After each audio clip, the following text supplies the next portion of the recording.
Часто родители задаются вопросом, почему ребенок храпит, если у него нормально дышит нос. Почему так происходит?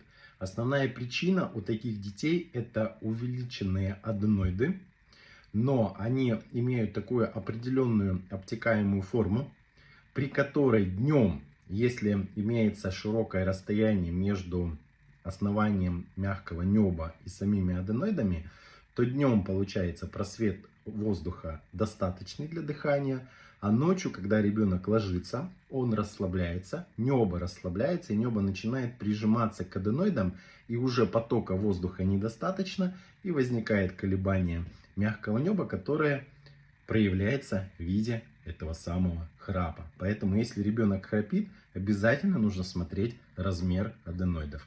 Лучше это делать с помощью камеры эндоскопического обследования.